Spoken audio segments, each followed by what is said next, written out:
Hello everyone. तो आज हम लोग जो है एक ऐसे शख्स के बारे में हम बात करेंगे जिन्होंने 2019 में मेडिकल क्वालिफाई किया और वो फ़िलहाल जीएसवीएम मेडिकल कॉलेज कानपुर में स्टडी कर रहे हैं, वो अभी सेकेंड ईयर में। 2019 में उनका मार्क्स 618 था, मतलब 618 आउट ऑफ 720 था। तो हम स्वागत करते हैं Abhishek Kumar Sharma, please welcome. Bench पे चैनल पर आपका बहुत बहुत स्वागत है। Thank you. मैं ये जानना चाह रहा था अभिषेक साहब कि 2019 में आपका 618 आउट ऑफ 720 था। 618 मार्क्स आपने 720 मार्क्स में लाया था और आपने पहले भी अटेम्प्ट दिया था, तो उसके बारे में बताएं कि 2017 में शायद आपने 12th किया, तो 2017 में कितने मार्क्स आए, 2018 और 2019 का तो आपने बताया। तो 2017 में आपके कितने मार्क्स आए? 2017 में 301 आउट ऑफ 720 थे। 2018 में 501 आउट ऑफ 720 और 2019 में 618 आउट ऑफ 720। आपने अब देखा कि 2017 में 301 मार्क्स लाया था। 301, आप ध्यान देना, 2017 में 301 मात्र 301 मार्क्स थे। 2018 में 501 मार्क्स लाया और 2019 में 620। आप समझ रहे हो कि 301 से 618 का सफ़र, मतलब सीधे डबल से भी ज़्यादा। तो कहने का मतलब है कि अगर आप मेहनत कर रहे हैं, मेहनत अच्छे तरीके से ईमानदारी पूर्वक करेंगे, तो शुरुआत में अगर कम मार्क्स भी अगर आपके आए हुए हैं तो मेहनत करके आप क्वालिफाई कर सकते हो, अच्छे मेडिकल कॉलेज में जा सकते हो। जैसे ये जीएसवीएम मेडिकल कॉलेज में गणेश शंकर विद्यार्थी मेडिकल कॉलेज कानपुर में है और ये पूरे यूपी में आपका तीसरे नंबर पे आता है।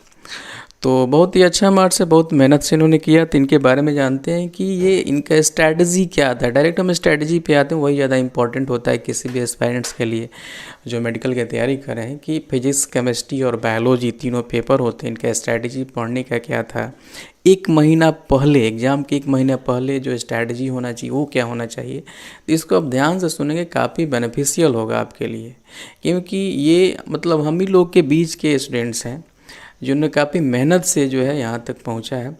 तो सबसे पहले हम अभिषेक साहब आपसे जानना चाहेंगे, 3 पेपर होते हैं, फिजिक्स, केमिस्ट्री, बायोलॉजी। तो तीनों का स्ट्रेटजी आपका सेम था या तीनों पेपर के लिए स्ट्रेटजी आपके अलग अलग थे? तीनों के लिए स्ट्रैटेजी अलग अलग थी। अलग अलग, देखिए तीनों के लिए इन्होंने स्ट्रैटेजी अलग अलग अपनाया। शायद बायोलॉजी का प्रीफरेंस ज़्यादा होता है मेडिकल में, इसके कारण या और कोई दूसरा रीजन है? नहीं, on the basis of concept की वजह से। जैसे कि फिजिक्स में जो है कॉन्सेप्ट ज़्यादा है, उसे प्रैक्टिस ज़्यादा करने की ज़रूरत पड़ती है, तो उसके लिए स्ट्रैटेजी अलग रहती है। अब बायो स्टूडेंट्स जो होते हैं बायोलॉजी के, उनका नॉर्मली बायो जो होता है उन पर हाथ रहता है, उसका बहुत ही कंफर्म रहता है बायो कि ये आता है ये नहीं आता, और इसमें कॉन्सेप्ट कम रहते हैं, इसलिए बायो के लिए अलग स्ट्रैटेजी। और केमिस्ट्री में अंदर देखा तो उसके 3 पार्ट्स है, तो उन तीनों के लिए अलग अलग स्ट्रैटेजी होते थे। ठीक है, तो मैं चाहता हूँ कि जो भी स्टूडेंट्स देख रहे हैं तो एकदम बिल्कुल, मतलब आप बिल्कुल, जैसे बहुत सारे स्टूडेंट्स क्या होते हैं क्वालिफाई करने के बाद जो है वो जिन्युइन चीज़ें नहीं बताते हैं। आप बिल्कुल जिन्युइन चीज़ें मैं जानना चाहता हूँ ताकि जितने भी स्टूडेंट्स हैं उनको फ़ायदा पहुँचे। तो बायोलॉजी के लिए आपका स्ट्रैटेजी क्या था? हम तीनों सब्जेक्ट्स के स्ट्रैटेजी को 3 पार्ट में डिवाइड किए थे। पहला था एनसीईआरटी, दूसरा था नोट्स और तीसरे थे मॉड्यूल्स। जैसे कि बायोलॉजी के लिए मेरा स्ट्रैटेजी था कि एनसीईआरटी मिनिमम 10 टाइम रीड करना है। 10 टाइम एनसीईआरटी, एक ही पेपर को, एक ही चैप्टर को 10 टाइम्स कम से कम मिनिमम रिपीटेशन चाहिए 10 टाइम्स। फिर उसके बाद हम लोग आते हैं नोट्स पे। नोट्स जो थे बहुत ही यूज़फुल होते हैं। कोई भी कोचिंग जो होती है नोट्स उसी बेसिस बनाती है कि जो लास्ट ईयर जितने पेपर्स आए हैं या फ्यूचर पेपर्स आ सकते हैं, तो उन सारे कॉन्सेप्ट को जो है उस नोट्स में रहता है। तो उस नोट्स को हम अपना किए थे 5 to 6 टाइम रिवाइज करना है। फिर मॉड्यूल का आता है। मॉड्यूल हमसे गलती फर्स्ट टाइम यही हुई थी, सेकंड टाइम में, कि हम मॉड्यूल पर ज़्यादा फोकस कर रहे थे। मॉड्यूल की जो थ्योरीज हैं उस पर ज़्यादा फोकस कर रहे थे, लेकिन बाद में पता चला ये गलत है। जो क्वेश्चंस हैं उसको मैक्सिमम फोकस करना ज़रूरी है। जैसे कि अगर एक चैप्टर में अगर 100 क्वेश्चन है तो 100 क्वेश्चन को मिनिमम 10 बार लगाना ज़रूरी है। भले ही आता हो, लेकिन उससे आपको हर जब करेंगे उस क्वेश्चन करने का नया तरीका पता चलेगा।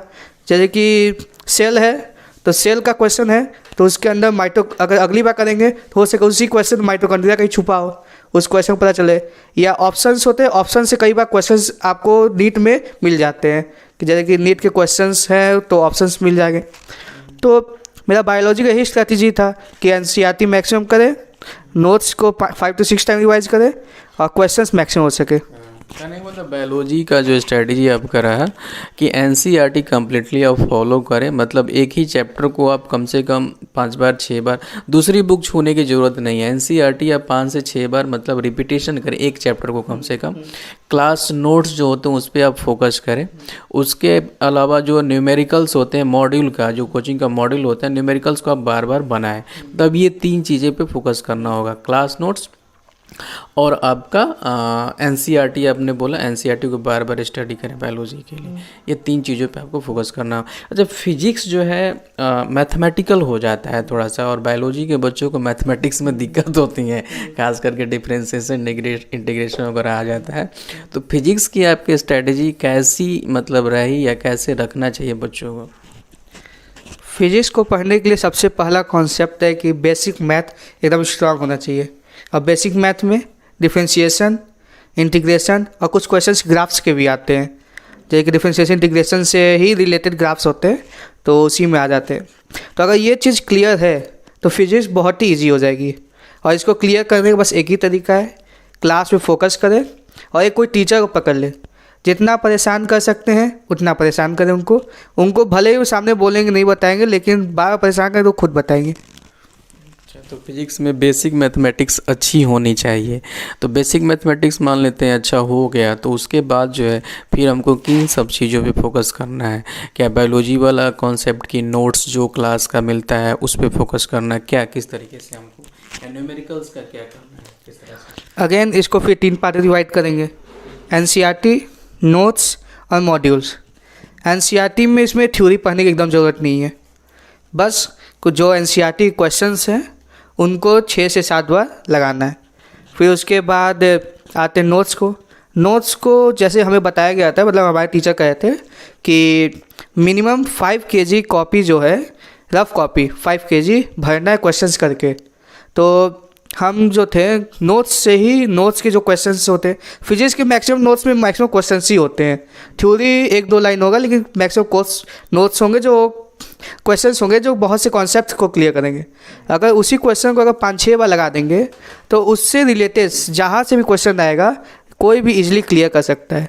तो उसके लिए बस यही एक 5 kg कॉपी भरिए और फिर मॉड्यूल्स के जो क्वेश्चंस होते हैं उनको 10 टाइम लगाइए। इतना करिएगा तो खुद ब खुद 5 kg नोट्स बच जाएगा। Thank you. तो इनका कहने का मतलब है कि फिजिक्स जो है, फिजिक्स के लिए तो बेसिक मैथमेटिक्स आपको अच्छा करना होगा। सबसे पहला काम बेसिक मैथमेटिक्स आपको अच्छा करना ही होगा। उसमें आपका मैथमेटिक्स में आ जाता है इंटीग्रेशन, डिफरेंशिएशन और ग्राफ, जो मैथमेटिकल है कम्प्लीटली। तो इस पर आपको फोकस करना होगा। इसको क्लियर करने के बाद ही आपका फिजिक्स क्लियर हो पाएगा, अदरवाइज दिक्कतें होंगी। तो कहने का मतलब ये है कि नोट्स का जो प्रॉब्लम दिया हो, न्यूमेरिकल सर लोग कराते हैं, वो आप फोकस करना होगा। और प्रैक्टिस करने के लिए मॉड्यूल जो होता है, मॉड्यूल में जो न्यूमेरिकल्स होते हैं उसको आप करें। मैंने एनसीईआरटी का थ्योरी पढ़ने की ज़रूरत नहीं है हमारे ख्याल से। अच्छा, ठीक है, बहुत अच्छा। अच्छा, केमिस्ट्री में 3 पार्ट होते हैं, इनऑर्गेनिक होता है, ऑर्गेनिक होता है और फिजिकल होता है। तो इनऑर्गेनिक तो कंप्लीट हमको लगता है बायोलॉजी जैसा है, जिसमें रटने वाली ज़्यादा चीज़ें हैं। ऑर्गेनिक में भी आपको याद रखना पड़ता है, फिजिकल थोड़ा सा मैथमेटिकल हो जाता है। तो इनऑर्गेनिक, ऑर्गेनिक और फिजिकल तीनों के लिए थोड़ा सा बता दें कि कैसे इसको करना है। केमिस्ट्री को भी 3 पार्ट डिवाइड कर सकते हैं, एनसीईआरटी, नोट्स और मॉड्यूल। तो इनऑर्गेनिक देखा जाए तो इनऑर्गेनिक कम्प्लीटली बायो होता है। तो इसको हम लोग कोशिश करेंगे एनसीईआरटी 10 से 11 बार पढ़ने की। तो इसमें और इसका एक बेसिक कॉन्सेप्ट है कि अपना शॉर्ट नोट्स बनाया जाए, जैसे कि इसमें बहुत सारे ट्रेंड्स होते हैं जो भूल जाते हैं, हम खुद भूलते थे। तो उसको हम एक जगह लिख कर, हम डायरी यूज़ करते थे, आप पेज पर लिख कर अपने रूम के सामने लगा सकते हैं। तो उसे बार बार अगर सुबह उठ कर देखेंगे तो आपको लगेगा नहीं कि याद है, लेकिन जब क्वेश्चंस फेस करेंगे तो खुद ब खुद दिमाग, ब्रेन में मैप बन जाता है कि हाँ हमें याद है, और वो क्वेश्चंस क्लियर हो जाते हैं। फिर इसके भी मैक्सिमम क्वेश्चन सॉल्व करें। क्वेश्चंस बहुत ज़रूरी है तीनों सब्जेक्ट के लिए। फिर उसके बाद ऑर्गेनिक आते हैं। ऑर्गेनिक में जो एनसीईआरटी के रिएक्शंस हैं वो एकदम क्लियर होने चाहिए, क्योंकि नॉर्मली नीट में वो एनसीईआरटी के रिएक्शंस ही पूछ देते हैं, तो उसका एक एक कॉन्सेप्ट क्लियर होना चाहिए, क्योंकि उससे रिलेटेड कई क्वेश्चन पूछा जा सकता है। और वो कॉन्सेप्ट क्लियर करने के लिए जो है मैक्सिमम क्वेश्चंस करने होगा। और ये क्वेश्चंस जो होते हैं जनरली टेस्ट्स में, मॉड्यूल्स में मिल जाती है। एनसीईआरटी के जो क्वेश्चंस हैं उसको तो 100% करना है, मैक्सिमम टाइम्स 6 to 7 टाइम, खासकर ऑर्गेनिक का। और बच्चा फिजिकल केमिस्ट्री में एनसीईआरटी थ्योरी पढ़ने की ज़रूरत नहीं है। फिर उसका जो जैसा फिजिक्स का कॉन्सेप्ट है 5 kg कॉपी भरिए, फिर मॉड्यूल्स के क्वेश्चंस कीजिए और नोट्स को मैक्सिमम रिवाइज कीजिए। ये केमिस्ट्री में तीनों, ऑर्गेनिक, इनऑर्गेनिक और फिजिकल, तीनों में नोट्स को रिवाइज करना बहुत ही ज़्यादा ज़रूरी है। तो कहने का मतलब सीधा सीधी ये है, हमको लगा कि इनऑर्गेनिक के लिए एनसीईआरटी आप पढ़ें और उसका चैप्टर्स जो भी हैं उसका एक शॉर्ट नोट्स तो हमारे ख्याल ये आपका मैंने रूम देखा तो सारा रूम जो है चिपका हुआ था पेपर पर से, तो शॉर्ट नोट्स हमको लगता है कि आपने सारे पेपर में किया है शॉर्ट नोट्स। हर चैप्टर्स का लगभग शॉर्ट नोट्स है। देख लीजिए इनऑर्गेनिक का भी शॉर्ट नोट ज़्यादा ज़रूरी हो जाता है, क्योंकि थ्योरी पार्ट हो जाता है काफ़ी। तो कहने का मतलब है कि न्यूमेरिकल जितना आप मतलब प्रैक्टिस करें वो ज़्यादा इम्पॉर्टेंट है। नोट्स, मॉड्यूल के क्वेश्चन और आप एनसीईआरटी की बुक्स, यही 3 चीज़ों पे उन्होंने ज़्यादा फोकस किया है। फिजिक्स के लिए एनसीईआरटी कोई ज़रूरत नहीं है, थियरी के लिए न्यूमेरिकल्स आपको बनाना है उसका। केमिस्ट्री के लिए, फिजिकल के लिए एनसीईआरटी थियरी की कोई ज़रूरत नहीं है, उसके न्यूमेरिकल्स आपको करने हैं। हाँ, थियरी आपका इनऑर्गेनिक का पढ़ना है। ऑर्गेनिक के लिए क्या थियरी की ज़रूरत है क्या? एनसीईआरटी थियरी क्या सब नोट्स में बना दूँ उनके लिए? ऑर्गेनिक के लिए ज़्यादा नहीं, 2-3 बार अगर थ्योरी पढ़ लेंगे तो ज़्यादा अच्छा रहेगा। तो कहने का मतलब ज़्यादातर जो थियरी फोकस करना है वो एनसीईआरटी का बायो है और इनऑर्गेनिक है। ऑर्गेनिक का नोट्स जो है सरलों का मिलता है, और एक बार देखना होगा एनसीईआरटी कौन कौन सा उसमें रिएक्शन दिए हुए थियरी वाले में, वो फोकस करना। तो हमको लगता है कि जो इनका कहने का सेंस है कि एनसीईआरटी के न्यूमेरिकल्स जो एक्सरसाइज दिए हैं उनको आप ज़रूर करें, वो ज़्यादा इम्पोर्टेंट है। मॉड्यूल जो क्वेश्चन का मिलता है, कोचिंग का मिलता है, वो मॉड्यूल को आप बनाएं बार बार, वो ज़्यादा इम्पोर्टेंट है। नोट्स जो पढ़ाया जाता है कोचिंग्स में पढ़ाए जाते हैं उनका थियरी प्लस न्यूमेरिकल्स, उसको आप बार बार स्टडी करें। और एक ही चैप्टर को जो एनसीईआरटी का है वो बार बार उसको स्टडी करें। अदर बुक्स आपको छूने की ज़रूरत नहीं है, खास करके बायोलॉजी के लिए, जिससे आप अच्छा मार्क्स ला सकते हैं। तो ये तो स्ट्रैटेजी के बारे में हो गया। मैं ये जानना चाह रहा था कि एग्ज़ाम से 1 महीने पहले का जो स्ट्रैटेजी होना चाहिए वो क्या होना चाहिए? जैसे कि हम कोई भी अगर कोचिंग इंस्टीट्यूट या नहीं भी ज्वाइन करेंगे तो बहुत सारे टेस्ट सीरीज़ होते हैं, उसको हम भी किए, तो मैं तो कोचिंग में ही था, तो उसमें बहुत सारे टेस्ट होते हैं। वो नॉर्मली बच्चे करते क्या है, एक टेस्ट हुआ उसको छोड़ देते हैं, और लेकिन लास्ट के 1 मंथ में यही सब क्वेश्चंस जो होते हैं बहुत काम आते हैं। जैसे कि स्टार्टिंग में वो क्वेश्चंस एक टॉपिक के 4-5 टेस्ट हो जाते हैं कोई भी कोचिंग इंस्टीट्यूट या कोई भी टेस्ट सीरीज में, तो उसको उस समय उस पेपर्स को रिवाइज करना जरूरी है। लेकिन जो लास्ट का 1 मंथ है वो पेपर को एक जगह रख के और उस पेपर को लाइन से मिनिमम 4 बार लगाना 1 मंथ में ज़रूरी है। भले ही 10 पेपर, भले ही 80 पेपर हो, भले ही 90 पेपर हो, अगर आप 4 बार लगा लिए तो आपका कॉन्फिडेंस बूस्ट होता है। और लास्ट के 1 मंथ में कॉन्फिडेंस बूस्ट सबसे ज़्यादा इंपॉर्टेंट है, क्योंकि कॉन्सेप्ट पहले पूरा क्लियर हो चुका है। देखिए कहने का मतलब है कि 1 महीना पहले आपको नया कॉन्सेप्ट कुछ भी नहीं पढ़ना है। इनका कहने का मतलब ये है कि टेस्ट सीरीज जो आप देते हैं या टेस्ट सीरीज तो ज़रूर ज्वाइन करें, ज़रूरी होता है ना, टेस्ट सीरीज़ ज़्यादा इंपॉर्टेंट होता है। तो टेस्ट सीरीज जितने भी आपने पेपर दिया है, जितने भी पेपर दिए उस पेपर को रखें और 1 महीना पहले से उसको लगाना शुरू करें आप। तो अगर लगाएंगे तो जो भी चीज़ें भूले हुए रहते हैं, कॉन्सेप्ट बिल्डअप हो जाता है टेस्ट सीरीज का क्वेश्चन बनाने पे। तो टेस्ट सीरीज के क्वेश्चन को आप रखे रहें और 1 महीना पहले से फिर से उसको रिपीट करें। कम से कम एक टेस्ट सीरीज को, एक टेस्ट पेपर को कम से कम 2 बार या 3 बार ज़रूर उसको आप बनाएं, तो हमको लगता है कॉन्सेप्ट बिल्डअप हो जाता है, एक कॉन्फिडेंस बिल्डअप हो जाता है। और कॉन्फिडेंस ज़्यादा इंपॉर्टेंट है, हमको लगता है पढ़ाई तो सब लोग करते ही हैं लगभग। अच्छा, 1 महीने पहले की स्ट्रेटेजी बहुत अच्छा लगा, ये इसके फेवर में मैं भी हूँ। अच्छा, एग्ज़ाम के 1 दिन पहले क्या करना चाहिए? एग्ज़ाम के 1 दिन पहले कंप्लीट रेस्ट चाहिए, क्योंकि जितना आपको पढ़ना था, जितना आप कर सकते थे, उतना आप कर चुके हैं।